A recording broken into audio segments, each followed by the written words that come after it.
जमात 12वीं वालिਆਂ ਦਾ ਪੰਜਾਬੀ ਲਾਜ਼ਮੀ पेपर देखांगे 40 अंक का पेपर है ये ਤੁਹਾਡਾ। ठीक है, जिवें कि तुसीं देख सकते हो कि ਤੁਹਾਡਾ ਇਹ महीनावार ਪ੍ਰੀਖਿਆ ਵਾ नवंबर 2022 ਦਾ। ਤਾਂ ਸਭ ਤੋਂ ਪਹਿਲਾ ਪ੍ਰਸ਼ਨ ਕੀ ਹੈ, ਵਸਤੂਨਿਸ਼ਟ ਪ੍ਰਸ਼ਨ ਕਿ ਪੰਜਾਬ ਦੇ ਲੋਕ ਕਿੱਤੇ ਅਤੇ ਲੋਕ ਕਲਾਵਾਂ ਪਾਠ ਦਾ ਲੇਖਕ कौन है। तो दोस्तों इसका आंसर असीं लभ्या होया, जिवें कि तुसीं देख सकते हो कि कृपाल कजाक पंजाब के लोक किते ते लोक कलावां दे जिहड़े हैगे आ लेखक हैं। उस तो बाद अगला प्रश्न की है कि डॉक्टर जगीर सिंह नूर ने किहड़ा पाठ लिखिया है। तो दोस्तों डॉक्टर जगीर सिंह नूर ने जो है देख सकते हो दोस्तों, डॉक्टर जगीर सिंह नूर ने पंजाब के लोक नाच का, ठीक है जी, आह इन्होंने लिखिया होया वा। ठीक है, तो अगे है दोस्तों अपना अगला प्रश्न की है कि दोस्ता कविता किस दी जो है रचना है। तो दोस्तों जो दोस्ता कविता है ना, तुसीं देख सकते हो दोस्ता कविता दोस्तों जिहड़ी हैगी आ वो प्यारा सिंह सहराई की रचना हैगी है। ठीक है जी, अगे है दोस्तों वारिश, हाँ जी, वारिश शाह कविता का किस दी रचना है। तो दोस्तों वारिश शाह, तो भी देख लेने। हाँ जी, तो आ रहा दोस्तों वारिश शाह। दोस्तों इसका आंसर इत्थे आपां लभ्या तां सीगा दोस्तों, दोस्ता कविता भी हो गया। तो वारिश शाह का दोस्तों तुसीं खुद ही देख लिओ, क्योंकि दोस्तों ये असीं लभ्या सीगा बट पेज मिसिंग हो गया। ठीक है जी, वारिश शाह का जो कविता का किस दी रचना है, इसका आंसर। तो दोस्तों जिथे तक मैनू लगता कि यह अमृता प्रीतम की जी रचना वा। ठीक है जी, यानी कि अमृता प्रीतम ने वारिश शाह लिखी है। ठीक है, तुसीं देख लिओ। माड़ा बंदा कहानी का लेखक का नाम दसो। तो दोस्तों इसका आंसर देख लें, माड़ा बंदा का जोड़ा लेखक कौन है। तो माड़ा बंदा का दोस्तों हैगा प्रेम प्रकाश। ठीक है जी, अगे है दोस्तों अपना अगला प्रश्न देख लें ये की है। हाँ जी, तो दोस्तों देख सकते हो कि अगला प्रश्न है दोस्तों संस्कृत में हथ नूं की कहा जाता है। तो दोस्तों अगर तुहानूं इसका पता आंसर तो तुसीं कमेंट्स बॉक्स के जरूर दस्सिओ। इसका आंसर मैं नहीं लभ्या कि संस्कृत के हथ नूं की कहते हैं। तुसीं अपना यह लभ के सानूं कमेंट्स बॉक्स के जरूर दस्सिओ। बाग ते फुलकारी की कढ़ाई किस कपड़े उपर की जाती है। ठीक है जी, तो बाग ते कढ़ाई देख सकते हो दोस्तों, ये आंसर भी असीं लभ्या होया है। तो हाँ जी, तो दोस्तों देख सकते हो कि बाग ते फुलकारी की कढ़ाई किस कपड़े उपर की जाती है। तो दोस्तों रंगे हुए खद्दर उपर की जाती है। ठीक है जी, तो उस तो बाद हुण अपना अगला प्रश्न की है दोस्तों, अमृता प्रीतम की कविता वारिश शाह विच किहड़े साल का दुखांत तक चित्रण होया है। तो दोस्तों ये वाले प्रश्न नूं देख के आप कह सकते हैं कि वारिश शाह दोस्तों जिहड़ी हैगी आ कविता वो अमृता प्रीतम की ही हैगी है। ठीक है जी, तो इसका आंसर आप देख लें, अमृता प्रीतम की कविता वारिश शाह विच किहड़े साल का दुखांत तक चित्रण होया है। ठीक है जी, तो इसका आंसर तुसीं देख सकते हो दोस्तों 1947 इसका जिहड़ा हैगा राइट आंसर आ जाएगा, यानी कि दुखांतक चित्रण कदों होया सीगा 1947 दे विच। ठीक है जी, उस तो बाद दोस्तों अपना अगला प्रश्न देख लें। अगला प्रश्न की है। तो दोस्तों मर्दा का वो किहड़ा नाच है जिसनूं इस्त्री नाच भी समझिया जाता है। ठीक है जी, तो दोस्तों ये भी आपां नूं जिहड़ा हैगा प्रॉपर तो नहीं लभ्या। ठीक है, जिवें तुसीं देख सकते हो कि सानूं, हाँ जी, तो दोस्तों आह सानूं लभ्या सीगा कि पश्चिमी पंजाब विच किहड़ा लोक नाच मर्दां ते औरतां वल्लों जिहड़ा हैगा नच्चिया जाता है। तो दोस्तों गिद्धा वा। ठीक है, प्रॉपर सानूं इसका आंसर नहीं लभ्या। अगर तुहानूं पता है तो तुसीं कमेंट्स बॉक्स के जरूर दस देना कि मर्दा का वो किहड़ा नाच है जिसनूं इस्त्री नाच भी समझ लिया जाता है। ठीक है, अगर तुहानूं इसका प्रॉपर आंसर पता है तो कमेंट बॉक्स के जरूर दस्सिओ। घर जा अपने कहानी का लेखक का नाम दसो। तो दोस्तों घर जा लेखक का जिहड़ा हैगा लेखक कौन है, घर जा अपने कहानी का लेखक कौन है। तो दोस्तों देख सकते हो कि गुलजार सिंह संधू जिहड़े हैगे घर जा अपने कहानी के लेखक हैं। ठीक है जी, हाँ 10वां पेज हो गया। तो ऊपर चलते हैं दोस्तों। हाँ जी, तो आ हो गया दोस्तों, हुण खाली थावां भरदे आपां। अज बल्ले बल्ले डैश विछया ते डैश दी भरी चनाब अमृता प्रीतम की कविता वारिश शाह ने, ठीक है, मुख रखते हुए खाली थां भरो। ठीक है जी, तो इसका आंसर भी आपां लभ लिया होया है। ठीक है जी, हाँ जी, तो आही सीगा उपर बल्ले बल्ले वाला। तो देख सकते हो अज बल्ले बल्ले लाशां विछियां। ठीक है जी, तो लहू की जिहड़ी हैगी आ भरी चनाब। तो दोस्तों ये इसका आ जाएगा लाशां ते लहू, इसका जिहड़ा हैगा राइट आंसर आ जाएगा। ठीक है जी, लाशां ते लहू इत्थे आ जाएगा। अगे दोस्तों डैश घूमर फिरे मधानी। ठीक है जी, अखाण पूरी करो। तो दोस्तों इसका आप देख लें। हाँ जी, तो दोस्तों आ रहा, हाँ जी, आ वाला वा। हाँ जी, आह सीगा डैश घूमन फिरे मधानी। तो दोस्तों देख सकते हो कि घूमन फिरे मधानी यानी कि शेर दुध ते भी शेर पानी, घूमन घूमर घूमर घूमर फिरे मधानी। ठीक है जी, तो इसका आंसर जिहड़ा हैगा ये आ जाऊगा शेर दुध ते भी शेर पानी। ठीक है जी, तो अगला दोस्तों अपना किहड़ा है। अगला दोस्तों तुसीं देख सकते हो। हाँ जी, तो अगला है दोस्तों अपना इत्थे उपर आ गया, आप ज़्यादा थल्ले चलते हैं। तो देख सकते दोस्तों अगे है कि भजदियां नूं डैश इक्को जिही अखाण पूरी करो। ठीक है जी, भजदियां नूं। ठीक है जी, इसका भी आप देख लें, ये भी असीं लभ्या होया है। तो दोस्तों भजदियां नूं वाहन इक्को जिहे। ठीक है जी, आ इसका आ जाएगा भजदियां नूं वाहन इक्को जिहे। तो इत्थे दोस्तों जिहड़ा हैगा अपना भजदियां नूं वाहन इक्को जिहे आ जाएगा, भजदियां नूं वाहन ਇੱਕੋ ਜਿਹੇ, ਤਾਂ ਇਹ ਅਖਾਣ ਪੂਰੀ ਹੋ ਜਾਏਗੀ। ਅੱਗੇ ਦੋਸਤੋ ਸਹੀ ਗਲਤ ਕਿ ਚੋਪ ਦੇ ਸੁਭਰ ਤਾਂ ਵਿਆਹ ਦੀਆਂ ਫੁਲਕਾਰੀਆਂ ਹਨ, ਸਹੀ ਹੈ ਜਾਂ ਗਲਤ, ਠੀਕ ਹੈ ਜੀ, ਇਹ ਤੁਸੀਂ ਖੁਦ ਹੀ ਲੱਭਣੇ ਹਨ। ਠੀਕ ਹੈ ਜੀ। ਇਸਤਰੀਆਂ ਦੇ ਪ੍ਰਸਿੱਧ ਲੋਕ ਨਾਚਾਂ ਵਿੱਚੋਂ ਇੱਕ ਸੰਮੀ ਵੀ ਹੈ, ਤਾਂ ਦੋਸਤੋ ਹਾਂ ਜਾਂ ਨਾ ਇਹ ਤੁਸੀਂ ਕਮੈਂਟਸ ਬਾਕਸ ਦੇ ਵਿੱਚ ਦੇਣਾ ਵਾ। ਤੇ ਜਿੱਤੋ ਦੀ ਉਮਰ ਦੋਸਤੋ 17 ਸਾਲ ਸੀ, ਤਾਂ ਦੋਸਤੋ ਜਿੱਤੋ ਦੀ ਜਿਹੜੀ ਕਿ ਉਮਰ 17 ਸਾਲ ਸੀ, ਇਹ ਜਿਹੜਾ ਹੈਗਾ ਘਰ ਜਾ ਆਪਣੇ ਕਹਾਣੀ ਦੇ ਵਿੱਚ ਦੱਸਿਆ ਹੋਇਆ ਵਾ। ਠੀਕ ਹੈ ਜੀ, ਕਿ ਜਿੱਤੋ ਦੀ ਉਮਰ ਕਿੰਨੀ ਹੈ, ਤੁਸੀਂ ਇਸ ਨੂੰ ਕਹਾਣੀ ਨੂੰ ਪੜ੍ਹ ਲਓਗੇ ਤਾਂ ਤੁਹਾਨੂੰ ਪਤਾ ਲੱਗ ਜਾਏਗਾ। ਅੱਗੇ ਦੋਸਤੋ ਆਪਣਾ ਇਹ ਹੇਠ ਲਿਖੇ ਪ੍ਰਸ਼ਨਾਂ ਵਿੱਚ ਕੋਈ ਜਿਹੜਾ ਹੈਗਾ 3 ਪ੍ਰਸ਼ਨਾਂ ਦੇ ਉੱਤਰ ਦਿਓ। ਤਾਂ ਦੇਖੋ ਦੋਸਤੋ, ਫੁਲਕਾਰੀ ਦੀ ਕਢਾਈ ਨੂੰ ਲੋਕ ਕਲਾ ਦਾ ਸਿਖਰ ਕਿਉਂ ਮੰਨਿਆ ਜਾਂਦਾ ਹੈ? ਪੰਜਾਬ ਦੇ ਲੋਕ ਕਿੱਤੇ ਤੇ ਲੋਕ ਕਲਾਵਾਂ, ਪਾਠ ਦੇ ਆਧਾਰ ਤੇ ਦੱਸੋ ਕਿ ਲੋਕ ਕਿੱਤੇ ਤੇ ਲੋਕ ਧੰਦੇ ਦਾ ਅਰਥ ਦੇ ਵਿੱਚ ਜਿਹੜਾ ਹੈਗਾ ਮਾਮੂਲੀ ਫਰਕ ਕੀ ਹੈ, ਉਸ ਨੂੰ ਸਪਸ਼ਟ ਕਰੋ। ਤੇ ਆਹ ਵਾਲਾ ਕੁਐਸਚਨ ਤੇ ਆਹ ਵਾਲਾ ਕੁਐਸਚਨ ਆਪਾਂ ਚਾਰੋਂ ਕੁਐਸਚਨ ਕਰ ਲੈਂਦੇ ਹਾਂ। ਮੈਂ ਬਾਰ-ਬਾਰ ਉੱਪਰ ਨਹੀਂ ਆਊਂਗਾ।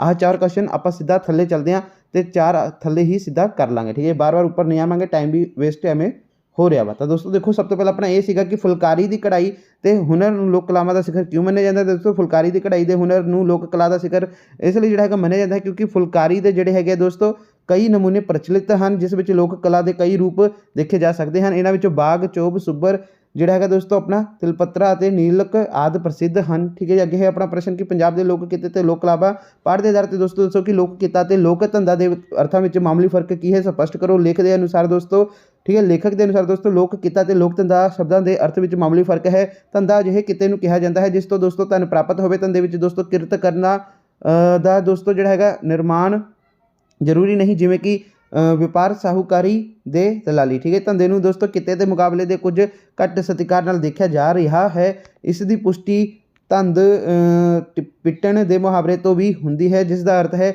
ਆ ਚਾਹੇ ਕੰਮ ਤੋਂ ਹੈ ਕਿਸੇ ਪਿੱਛਦਾ ਗੁੰਝਲਦਾਰ ਜਿਹੜਾ ਹੈਗਾ ਦੋਸਤੋ ਗੁੰਝਲਦਾਰ ਤੇ ਔਖੇ ਕੰਮ ਨੂੰ ਵੀ ਜਿਹੜਾ ਹੈਗਾ ਗੋਰਖ ਧੰਦਾ ਕਿਹਾ ਜਾਂਦਾ ਹੈ। ਅੱਗੇ ਦੋਸਤੋ ਕਿ ਪੰਜਾਬ ਦੇ ਲੋਕਾਂ ਨਾਚਾਂ ਦੀ ਪਰੰਪਰਾ ਦਾ ਤੇ ਦੋਸਤੋ ਕਿਵੇਂ ਪਤਾ ਲੱਗਦਾ ਹੈ? ਤਾਂ ਦੋਸਤੋ ਪੰਜਾਬ ਦੇ ਲੋਕ ਨਾਚਾਂ ਦੀ ਪ੍ਰਾਚੀਨਤਾ ਦਾ ਪਤਾ ਦੋਸਤੋ 5000 ਪੂਈ ਤੋਂ ਹੀ ਜਿਹੜਾ ਹੈਗਾ ਪਰੰਪਰਾ ਦੇ ਕਾਇਮ ਹੋਣ ਤੇ ਪ੍ਰਮਾਣ ਜਿਹੜਾ ਹੈਗਾ ਮਿਲਣ ਤੋਂ ਲੱਗਦਾ ਹੈ। ਅੱਗੇ ਦੋਸਤੋ ਇਸਤਰੀ ਦੇ ਮੁੱਖ ਲੋਕ ਨਾਚ ਦਾ ਸੰਖੇਪ ਵਰਣਨ ਕਰੋ। ਤਾਂ ਦੋਸਤੋ ਗਿੱਧਾ, ਸੰਮੀ, ਕਿੱਕਲੀ। ਠੀਕ ਹੈ ਜੀ, ਆਹ ਸਾਡੇ ਕਿਹੜੇ ਹੈਗੇ ਆ ਇਸਤਰੀਆਂ ਦੇ ਜਿਹੜੇ ਹੈਗੇ ਮੁੱਖ ਨਾਚ ਹਨ। ਠੀਕ ਹੈ ਜੀ, ਜਿਵੇਂ ਕਿ ਤੁਸੀਂ ਦੇਖ ਸਕਦੇ ਸਮਾਜਿਕ ਪਰੰਪਰਾਵਾਂ, ਵਿਚਾਰਾਂ, ਵਿਸ਼ਵਾਸਾਂ ਤੇ ਮਿੱਥ, ਰਹੂ ਰੁੱਤਾਂ। ਠੀਕ ਹੈ ਜੀ, ਸਰੀਰਕ ਬਣਤਰ ਤੇ ਕਾਰਜ ਇਸਤਰੀਆਂ ਦੇ ਲੋਕ ਨਾਚਾਂ ਦੀ ਪ੍ਰਕਿਰਤੀ ਦੇ ਨਿਰਧਾਰਿਤ ਕਰਦੇ ਹਨ। ਪੰਜਾਬਣ ਭਾਵੇਂ ਦੂਸਰੇ ਪ੍ਰਾਂਤਾਂ ਦੀਆਂ ਇਸਤਰੀਆਂ ਦੇ ਮੁਕਾਬਲੇ ਭੜਕੇ ਅਤੇ ਭਰਵੇਂ ਸਰੀਰਾਂ ਤੋਂ ਉੱਚੇ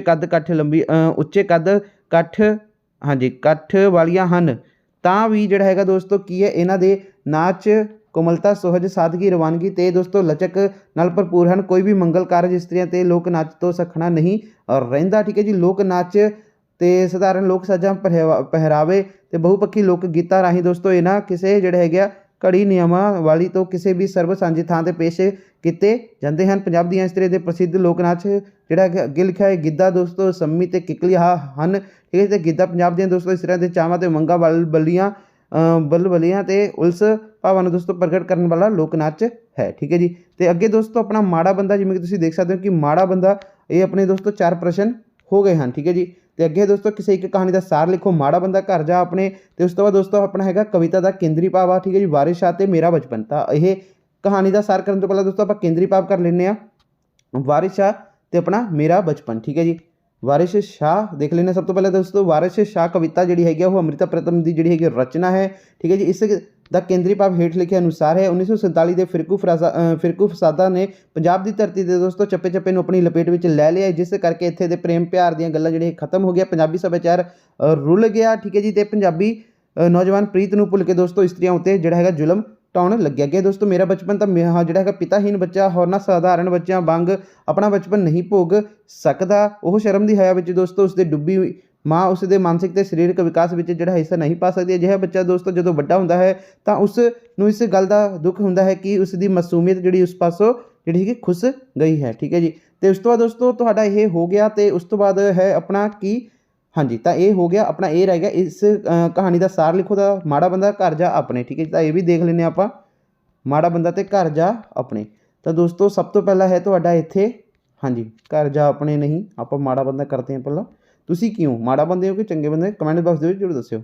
ਤਾਂ ਦੋਸਤੋ ਮਾੜਾ ਬੰਦਾ ਕਹਾਣੀ ਦਾ ਸੰਖੇਪ ਕਰਕੇ ਆਪਣੇ ਸ਼ਬਦਾਂ ਵਿੱਚ ਲਿਖੋ। ਤਾਂ ਦੋਸਤੋ ਕਹਾਣੀਕਾਰ ਦੀ ਪਤਨੀ ਸਬਜ਼ੀ ਮੰਡੀ ਤੋਂ ਰਿਕਸ਼ੇ ਵਿੱਚ ਬੈਠ ਕਰ ਘਰ ਆਈ ਸੀ। ਰਿਕਸ਼ੇ ਵਾਲੇ ਨੂੰ ਉਸ ਨੇ ਠੀਕ ਹੈ 2 ਰੁਪਏ देने ਜਿਹੜੇ तय किए सन। पर रिक्शे वाले ने रिक्शा रोक के कहा कि ये तो बीबी जी शक्ति नगर ही आ गया, सड़क टुटी हुई है, 3 रुपए दो। कथावाचक की पत्नी ने उसनूं 2 रुपए फड़ाए तो 2 रुपए ਜਿਹੜਾ ਹੈਗਾ उसने ਵਗਾ ਕੇ ਸੁੱਟ ਦਿੱਤੇ। आवाज़ सुन के कथावाचक बाहर आया तो वह रिक्शे वाल ਜਿਹੜਾ ਹੈਗਾ ਮਾਰਨ ਲੱਗ ਗਿਆ। रिक्शे वाला गरीब ਜਿਹੜਾ ਹੈਗਾ ਦੋਸਤੋ ਤੇ ਮਾੜੇ ਬੰਦੇ ਨਾਲ ਜਿਹੜਾ ਹੈਗਾ ਵਧੀਕੀ ਆਖਦਾ ਹੋਇਆ ਭੈੜੀਆਂ ਨਜ਼ਰਾਂ ਨਾਲ ਵੇਖਦਾ ਤੁਰ ਪਿਆ। ਕਥਾਵਾਚਕ ਸਮਝਦਾ ਸੀ ਕਿ ਉਹ 1 ਰੁਪਇਆ ਵੱਧ ਮੰਗ ਕੇ ਅਸਲ ਵਿੱਚ 50 ਪੈਸੇ ਹੋਰ ਲੈਣੇ ਚਾਹੁੰਦਾ ਸੀ, ਪਰ ਉਸਨੂੰ ਉਸਦਾ ਤਰੀਕਾ ਪਸੰਦ ਨਹੀਂ ਆਇਆ। ਉਸਨੂੰ ਚਾਹੀਦਾ ਸੀ ਕਿ ਉਹ ਨਿਮਰਤਾ ਤੇ ਮਿਹਨਤ ਨਾਲ ਜਿਹੜਾ ਹੈਗਾ ਕਹਿੰਦਾ ਤੇ ਉਸ ਦੀ ਜਿਹੜੀ ਕੋਠੀ ਦੇ ਨੇੜੇ ਦੋਸਤੋ ਜਿਹੜਾ ਹੈਗਾ ਸਮਝਿਆ ਸੀ, ਪਰ ਉਹ ਦੋਸਤੋ ਦੂਰ ਨਿਕਲੀ। ਠੀਕ ਹੈ ਜੀ, ਉਸ ਨੂੰ 50 ਪੈਸੇ ਦੀ ਹੋਰ ਦੇ ਦਿਓ ਤਾਂ ਉਸ ਨੂੰ ਉਸਦੀ ਪਤਨੀ ਤੋਂ ਮਿਲ ਵੀ ਜਾਣੇ ਸਨ, ਜੋ ਤੁਰੇ ਜਾਂਦੇ ਨੂੰ ਦੋਸਤੋ ਜਿਹੜੇ ਗਰੀਬ ਵਗੈਰਾ ਨੂੰ ਵੀ ਦੇ ਦਿੰਦੀ ਹੈ। ਠੀਕ ਹੈ ਜੀ, ਪੈਸੇ ਤੇ ਰੋਟੀ ਦਿੰਦੀ ਰਹਿੰਦੀ ਹੈ। ਪਰ ਪੌੜਾ ਇਸ ਕਰਕੇ ਹੈ ਕਿ ਉਸ ਨੇ 1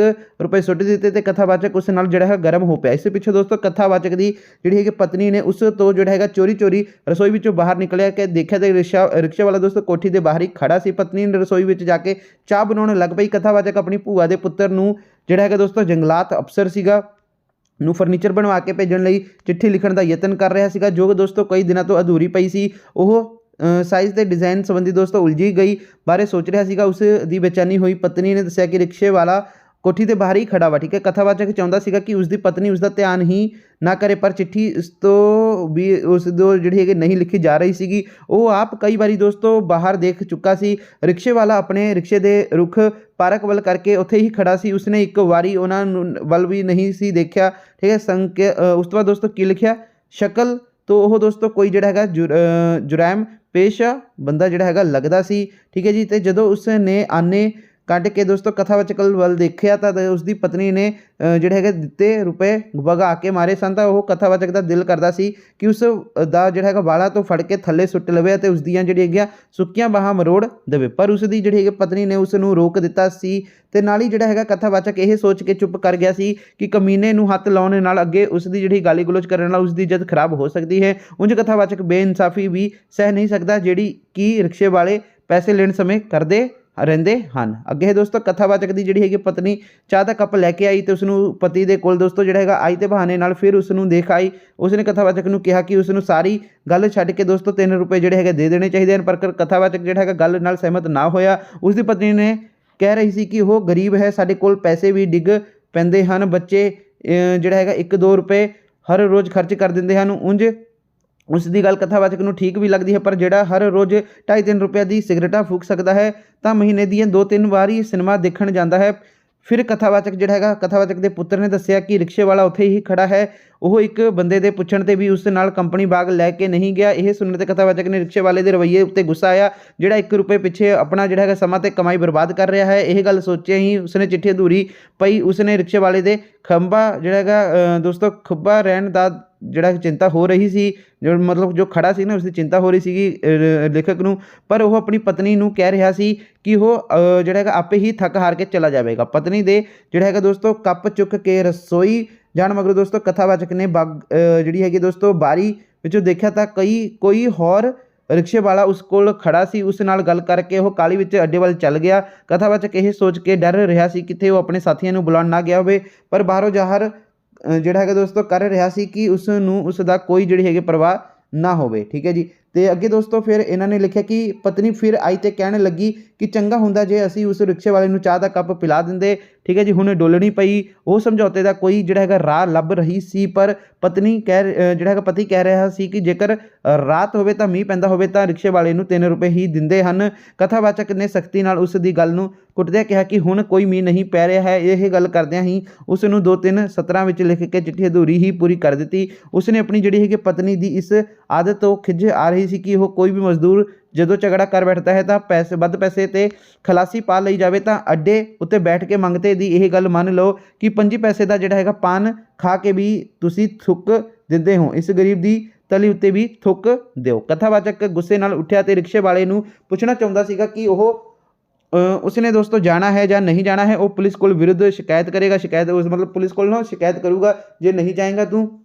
ਠੀਕ ਹੈ, ਪਰ ਜਦੋਂ ਉਸਨੇ ਬਰਾਂਡੇ ਵਿੱਚ ਆ ਕੇ ਦੇਖਿਆ ਤਾਂ ਰਿਕਸ਼ੇ ਵਾਲਾ ਉੱਥੇ ਜਾ ਚੁੱਕਾ ਸੀ। ਪਤਨੀ ਨੇ ਆਵਾਜ਼ ਮਾਰੀ ਕਿ ਉਹ ਜਿਹੜਾ ਹੈਗਾ ਧਰਮ ਪੋਥੀ ਜਿਹੜੀ ਹੈਗੀ ਪੜ੍ਹ ਰਹੀ ਸੀ। ਰਿਕਸ਼ੇ ਵਾਲੇ ਦੇ ਜਾਣ ਬਾਰੇ ਸੁਣ ਕੇ ਦੋਸਤੋ ਉਸਨੇ ਧਰਮ ਪੋਥੀ ਜਿਹੜੀ ਹੈਗੀ ਬਰਾਂਡੇ ਦੇ ਬੰਨੀ ਉੱਤੇ ਰੱਖ ਦਿੱਤੀ। ਹੁਣ ਉਹ ਦੋਵੇਂ ਦੋਸਤੋ ਲਾਨ ਵਿੱਚ ਜਿਹੜੇ ਹੈਗੇ ਆ ਨਿਸ਼ਚਿਤ ਹੋ ਕੇ ਬੈਠ ਗਏ। ਕਥਾਵਾਚਕ ਨੇ ਰਾਤੀ ਫਿਲਮ ਦੇਖਣ ਦੀ ਤਜਵੀਜ਼ ਰੱਖੀ। ਪਤਨੀ ਨੇ ਕਿਹਾ ਕਿ ਹੁਣ ਉਹ 3 ਰੁਪਏ ਜਿਹੜੇ ਅਸੀਂ ਰਿਕਸ਼ੇ ਵਾਲੇ ਨੂੰ ਦੇਣੇ ਸਨ ਉਹ ਪਿੰਗਲ ਵਾਲੇ ਨੂੰ ਜਿਹੜਾ ਹੈਗਾ ਦੇ ਦਾਂਗੇ, ਅਤੇ ਜਿਹੜੇ 50 ਪੈਸੇ ਉਹ ਵੱਧ ਮੰਗਣ ਦੀ ਗੱਲ ਉਹ ਕਹੀ ਸੀ ਉਹ 50 ਪੈਸੇ ਅਸੀਂ ਜਿਹੜਾ ਹੈਗਾ ਅੱਡੇ ਵਾਲੇ ਮੰਗਤੇ ਨੂੰ ਦੇ ਦੇਣਗੇ। ਕਥਾਵਾਚਕ ਨੇ ਉਸ ਨਾਲ ਸਹਿਮਤੀ ਪ੍ਰਗਟ ਕੀਤੀ ਅਤੇ ਦੋਵੇਂ ਮੁਸਕਰਾ ਪਏ। ਇਸ ਪ੍ਰਕਾਰ ਇਸ ਕਹਾਣੀ ਵਿੱਚ ਕਹਾਣੀਕਾਰ ਨੇ ਸਾਡੇ ਸਮਾਜ ਦੇ ਪਾਤਰਾਂ ਬਾਰੇ ਜਿਹੜਾ ਹੈਗਾ ਮਾੜੇ ਕਿਰਦਾਰ ਦੀ ਝਲਕ ਪੇਸ਼ ਕੀਤੀ ਹੈ, ਜਿਸ ਵਿੱਚ ਮੱਧ ਸ਼੍ਰੇਣੀਕ ਪਾਤਰ ਉਸ ਦੇ ਵਿਅੰਗ ਦਾ ਨਿਸ਼ਾਨਾ ਬਣੇ ਹਨ। ਇਸ ਪ੍ਰਕਾਰ ਜਿਹੜਾ ਹੈਗਾ ਕਹਾਣੀ ਦਾ ਵਿਸ਼ਾ ਯਥਾਰਥਕ, ਮਨੋਵਿਗਿਆਨਿਕ ਤੇ ਵਿਅੰਗ ਆਤਮਿਕ ਹੈ। ਠੀਕ ਹੈ ਜੀ। ਤਾਂ ਦੋਸਤੋ ਇਸ ਤੋਂ ਬਾਅਦ ਹੈ ਘਰ ਜਾ ਆਪਣੇ, ਤਾਂ ਤੁਸੀਂ ਇਸ ਨੂੰ ਖੁਦ ਹੀ ਦੇਖ ਲਿਓ, ਇੱਥੇ ਤੋਂ ਲੈ ਕੇ ਤੁਸੀਂ ਇੱਥੇ ਤੱਕ ਰੀਡ ਕਰ ਲਓ ਸਕਰੀਨ ਰੋਕ ਕੇ। ਆਈ ਹੋਪ ਦੋਸਤੋ ਤੁਸੀਂ ਇਸ ਨੂੰ ਰੀਡ ਕਰ ਲਿਆ ਹੋਣਾ। ਉਸ ਤੋਂ ਬਾਅਦ ਇੰਨਾ ਕੁ ਤੁਸੀਂ ਰੀਡ ਕਰ ਲਓ।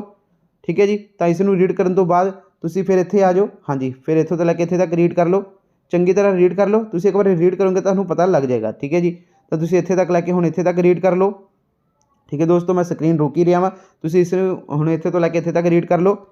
ਬਸ ਦੋਸਤੋ ਤੁਸੀਂ ਇੱਕ ਵਾਰੀ ਰੀਡ ਕਰ ਲਓਗੇ ਤਾਂ ਤੁਹਾਨੂੰ ਜਲਦੀ ਹੀ ਆਪਣੇ ਮਾਈਂਡ ਦੇ ਵਿੱਚ ਜਿਹੜਾ ਹੈਗਾ ਫਿੱਟ ਹੋ ਜਾਏਗਾ। ਤਾਂ ਦੋਸਤੋ ਇੱਥੇ ਤੋਂ ਲੈ ਕੇ ਇੱਥੇ ਤੱਕ ਰੀਡ ਕਰ ਲਓ। ਇੱਥੇ ਹੀ ਦੋਸਤੋ ਆਪਣਾ ਜਿਹੜਾ ਹੈਗਾ ਸਾਰਾ ਕੰਪਲੀਟ ਹੋ ਗਿਆ ਵਾ ਕੁਐਸਚਨ ਪੇਪਰ, ਜੋ ਕਿ ਆ ਸਾਡੇ ਕੋਲ ਪਹੁੰਚਿਆ ਸੀਗਾ, ਅਸੀਂ ਪੂਰਾ ਸੋਲਵ ਕਰਾ ਚੁੱਕੇ ਹਾਂ ਤੁਹਾਨੂੰ। ਠੀਕ ਹੈ ਜੀ। ਬਾਕੀ ਅਗਰ ਕੋਈ ਤੁਹਾਡੀ ਇਨਫੋਰਮੇਸ਼ਨ ਆ ਤੁਸੀਂ ਮੈਨੂੰ ਇੰਸਟਾਗ੍ਰਾਮ 'ਤੇ ਮੈਸੇਜ ਕਰ ਸਕਦੇ ਹੋ। ਇੰਸਟਾ ਆਈਡੀ ਦਾ ਲਿੰਕ ਡਿਸਕ੍ਰਿਪਸ਼ਨ ਬਾਕਸ ਦੇ ਵਿੱਚ ਦਿੱਤਾ